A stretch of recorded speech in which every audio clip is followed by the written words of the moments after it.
Salut, c'est Miguel des Entrepreneurs Évolutionnaires. Vlog numéro 3.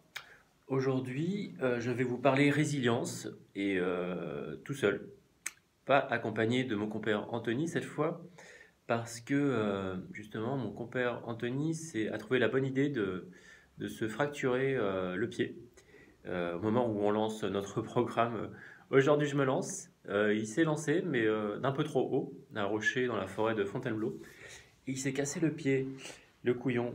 Mais bon, tout va bien, il s'est fait opérer, il s'est réveillé, ça va. Donc, bon, il n'y a pas de souci. C'est des petits pépins de la vie qui arrivent, mais c'est assez intéressant parce que, voilà, c'est comment on fait. C'est la symptomatique de la vie d'un entrepreneur. Et quand on a un projet, il y a des hauts et des bas, il y a des bonnes nouvelles, il y a des mauvaises nouvelles. Et comment on fait pour gérer ces temps faibles, ces temps durs, difficiles, de mauvaises nouvelles? Moi, par exemple, ce qui s'est passé, c'est que quand il m'a annoncé la nouvelle samedi, alors qu'on était en plein rush de lancement de notre programme Aujourd'hui je me lance, j'ai eu un coup de... Ça m'a fait un petit effet down. J'ai accusé le coup. J'étais un peu... ouais, ça m'a fait mal.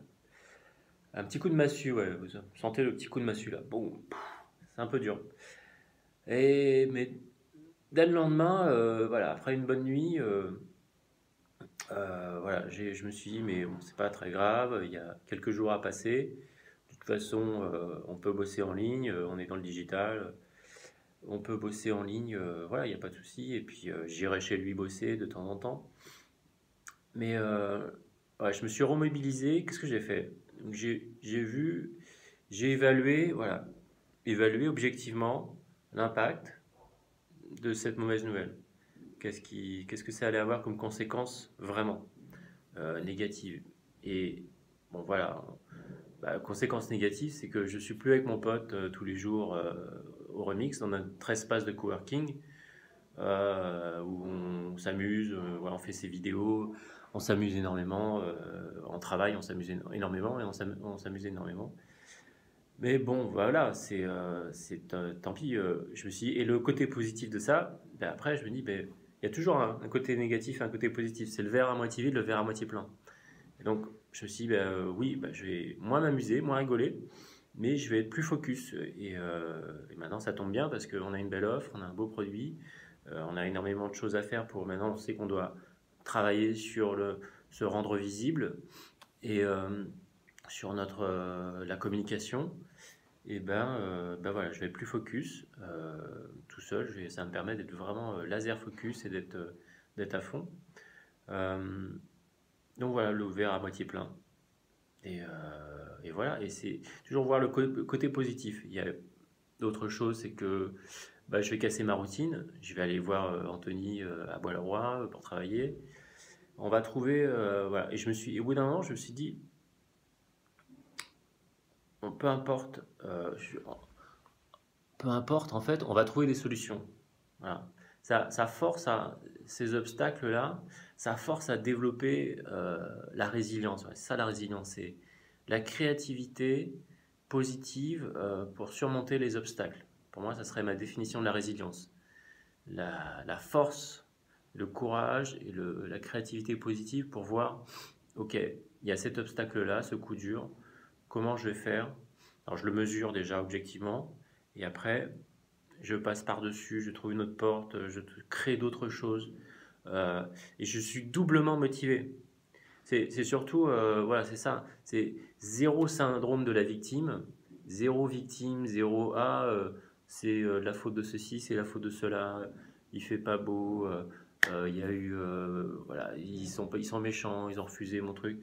C'est zéro. Alors ça, c'est absolument le poison, un autre poison comme le perfectionnisme, le poison de l'entrepreneur. Vous arrêtez tout de suite, si vous êtes dans ce cas-là, de me dire du mode victime. Si vous voulez être entrepreneur, si vous voulez réussir votre projet, zéro syndrome de la victime, zéro c'est la faute des autres, c'est zéro râlage. Mais alors, vous arrêtez tout de suite, tout de suite. J'en parle dans mes vidéos pleine conscience, mais le râlage, c'est la faute des autres. Restez salarié, quoi. C'est bon, c'est tout. Pardon, j'ai rien contre les salariés. Mais là, quand on est salarié, on a une pseudo-sécurité. Au moins, on peut dire c'est la faute des autres parce qu'on on n'a pas à se prendre en main. Enfin, beaucoup moins. Alors que quand vous êtes entrepreneur, auto-entrepreneur freelance, vous êtes obligé de vous prendre en main à 2000% si vous voulez survivre, si vous voulez réussir votre business et réussir votre projet, votre passion. Donc, pas de râlage, pas c'est la faute des autres. C'est terminé ça, on oublie. Ok? Donc, résilience max. Euh, Moi, je suis doublement motivé avec cette mauvaise nouvelle d'Anthony là, mais j'ai envie de bouffer. Mais je vois cette semaine, mais je suis presque 2 fois plus productif. J'ai une putain de motivation parce que je sens qu'on est à ça du succès, d'exploser là. Ça commence à bien marcher, mais je sens que on va cartonner là cette année et, et je vais pas laisser passer ça. Alors là, mais jamais quoi, on oublie. C'est hors de question que je laisse passer cette chance. Donc je suis doublement motivé pour bosser à la place d'Anthony pendant quelques jours et bosser encore plus pour le jour où il arrive des trucs encore pires que ça, on repasse dessus encore. Je m'en fous. Donc voilà, bonne énergie ce matin, au taquet, direct, à peine le premier café. Et, euh, et voilà, résilience max, au taquet, on y va, on fonce. Le verre à moitié plein, tu regardes le verre à moitié plein d'abord, tu mesures rapidement ce qui est négatif et tu fonces. Allez, salut, ciao.